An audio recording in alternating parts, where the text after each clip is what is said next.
Ada ustadz memfitnah Nabi, dan kita diam saja. Artikel ini ditulis oleh Alifur Rahman di siort.com. Kita ini sama-sama pendosa. Dalam hidup tak lepas dari kesalahan. Tapi saya nggak pernah kebayang kalau ada orang yang memilih dosa dengan cara memfitnah Nabi Muhammad. Asli, merinding. Haikal Hasan jelas membuat klaim dan fitnah terhadap Nabi Muhammad. Pertama-tama, Haikal cerita soal anaknya yang masih kecil meninggal dunia. 2 orang. Lalu Haikal bermimpi Nabi Muhammad menggandeng anak-anaknya. Sebagai sesama muslim, saya meragukan mimpi tersebut. Karena ada banyak orang yang meninggal anaknya saat masih kecil. Dan itu tidak cukup alasan untuk menggugah mimpi Nabi Muhammad. Sementara, dari faktor sikap serta ucapan, Haikal, ucapan orang yang pantas bertemu dengan Nabi. Jadi, dari sisi alasan dan faktor atau penyebab Nabi mau mendatangi Haikal Hasan dalam mimpi, sebenarnya tidak ada sama sekali. Dalam rangka apa Nabi datang ke mimpi Haikal? Atas dasar apa? Tapi katakanlah Haikal benar-benar memimpikan Nabi. Katakanlah itu benar. Tetap saja tidak bisa dijadikan alasan atau klaim bahwa 6 laskar FPI yang mati ditembak polisi itu juga bersama Nabi Muhammad.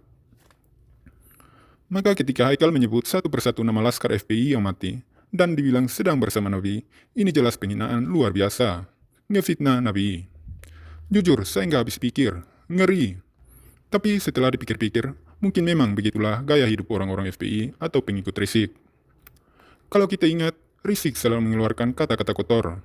Kerap bertanya soal revolusi, turunkan Jokodok, dan seterusnya. Lalu diakhiri dengan takbir. Mana bisa kalimat-kalimat provokasi dan kotor malah disambut dengan takbir. Itu sama kayak bersedekah ke PSK. Dan memakannya. Bisanya sih bisa, tapi nggak pada tempatnya. Sampai di sini mungkin ada yang bertanya-tanya, kenapa sebagian orang bisa bertindak semena-mena dan tanpa menganggapnya?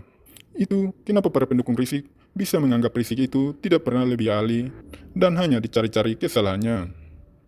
Di Indonesia ini, tampaknya doktrin soal keturunan Nabi dan manusia suci itu masih sangat kuat dan melekat. Rizik yang mengklaim diri sebagai cucu Nabi berhak melakukan apa saja. Sementara pendukungnya menganggap Rizik tidak bisa salah.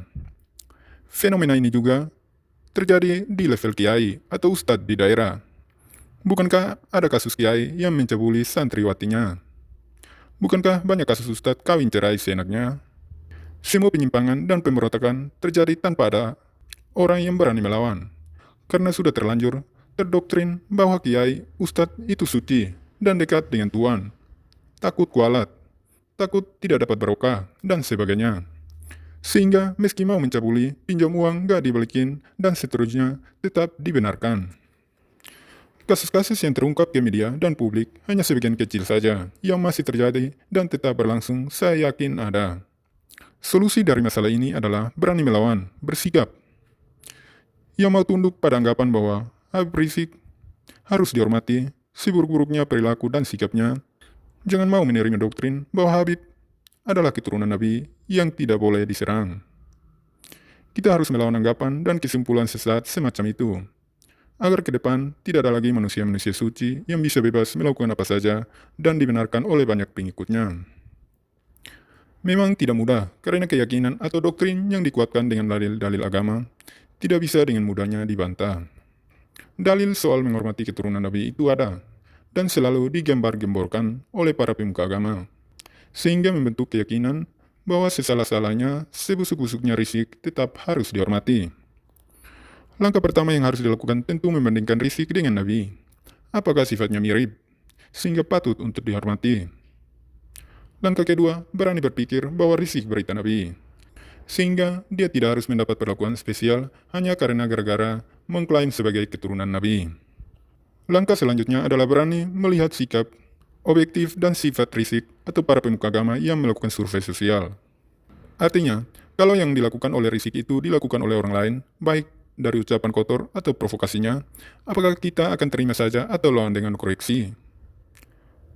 Kalau menurut kita itu salah dan layak dikoreksi, maka Rizik dan pemuka agama lainnya juga boleh dikoreksi. Karena apa? Karena mereka hanya manusia biasa dan banyak dosa. Begitulah kura-kura.